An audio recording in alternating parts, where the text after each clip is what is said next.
nice kick away going way downfield. Billy Cannon watches it bounce. He takes it on his own 11. He comes back upfield to the 15, stumbles momentarily. He's at the 20, running hard at the 25, gets away from one man to 30, still runs to 25, at the 35 to 25. He's down to 50, he's in the 50, 45 to 20. 15 to 10 to 5, he scores! If it's sports history you want deep in Baton Rouge, LSU, high school, into the pros and beyond, it's a story of success, the fall from grace, and the return. And it's about Billy Cannon. And Bunny Cannon, his daughter, is here with us. Thank you so much for inviting us. You're welcome. Thank you. What an unbelievable exhibit to have and displayed for things that your dad did, both the good, the bad, and then the return. You've got to tell both good and the bad. A lot of people said, why did you put that in there? You have to tell the good and the bad. He was a fantastic, he was a phenom as an athlete. He was a pretty good dad and a pretty good person. He made a few mistakes, but he redeemed himself. I mean, you know, it's the what do they call it? The ultimate redemption story. Yeah. But this memorabilia here is just so that people can see it. He wanted his collection to stay together, and he wanted people to see it. And I know you have this beautiful exhibit down at the Capitol Museum, and it starts with a Strum. And by the way, when we walk in, believe it or not, did you know that there were ribbons for tetherball? What was the other one? Croquet. Croquet. Croquet. Yeah, he was first place in croquet, second in tetherball. We'll have to figure that out.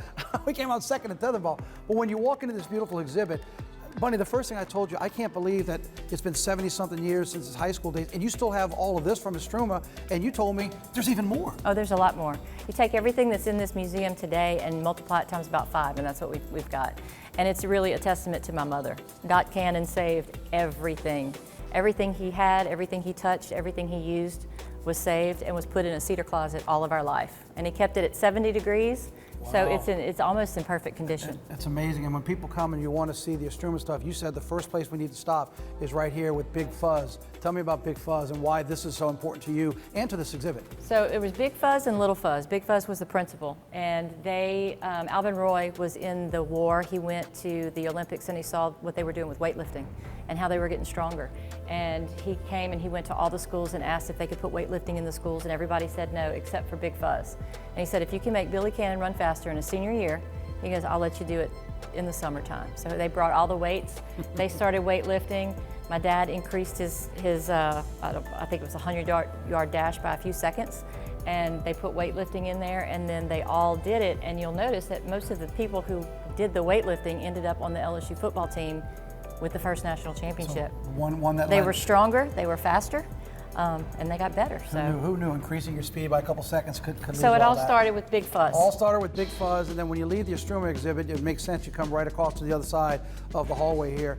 And I know that this is just the beginning of everything you have at LSU, but we're talking about best in the SEC, best receiver, all the accolades, and we'll talk about the big one in just a moment. But as we look at this stuff, why was this important to you to do this entire exhibit, Struma, LSU, Angola, everything? Why was this important for you?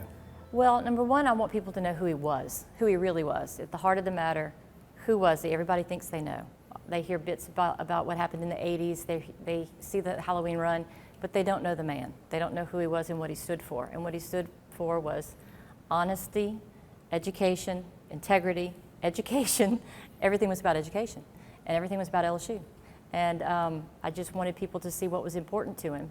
And when he got to Angola, you could see the humanity come out in him. Mm-hmm. And he did some great things there, and we'll probably talk about that a little bit later. But I just needed the people to see this. And we're at a pivotal role in college athletics. You know, you've got NIL, you've got all these players that are making so much money. These people made nothing. And they started the path for what these kids have today. And I really think it's a testament to where we came from. What LSU is today would not have been what it is without this group. Yeah, it's amazing when you mention NIL, you think these awards, and you see the one in the very back when you're talking about the best player in the SEC, all the individual awards. This is blood, sweat, and tears, and it started with, started over there, right? With the track and running, but you're right, there's no NIL, there was no easy road. No. All these awards, you had to earn it. And most of these players were married, most of them had kids, most of them had second jobs. And so this was not just, they had to go to school, they had to practice, and they had to work. And so they didn't get paid to do anything. Of course, the one big award that probably everybody knows, and if you ate at a certain barbecue spot in Baton Rouge, you would see it showcased there, and that's Billy's Heisman Trophy. Two things that were interesting that I just found out. Number one, it survived not one, but 2 fires at TJ Ribs, and it's still there. But the other thing that you were just telling me is the material, that it's a one of a kind. Explain that. It's one of a kind, sterling silver. It was given on the 25th anniversary of the Heisman. And the Heisman folks didn't even realize that it was sterling silver. And when we went for the 50th anniversary, they wanted us to bring it, and they put them side by side.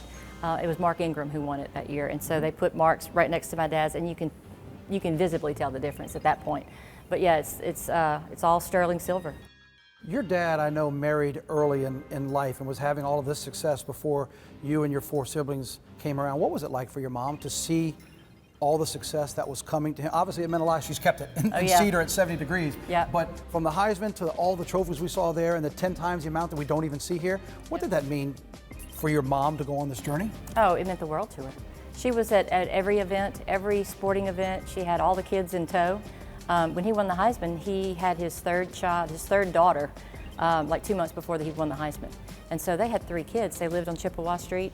I mean, they just, they got married right out of high school, and she's been on this journey ever since he was in junior high. Unfortunately, I'm not old enough to have been here when he was playing, but when you read about and hear about him, one of the things you read is that he was a very quiet man. On the field, he was loud, and his game played it. But he kept to himself a lot, didn't he? Do you know where that came from? I think he was a loner at heart.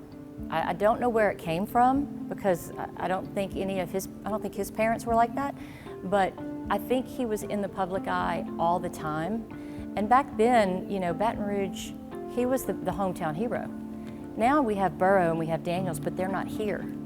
And so everywhere he went to get gas, he was always on. And his solitude was to be alone, be with his family, or to be really with his horses.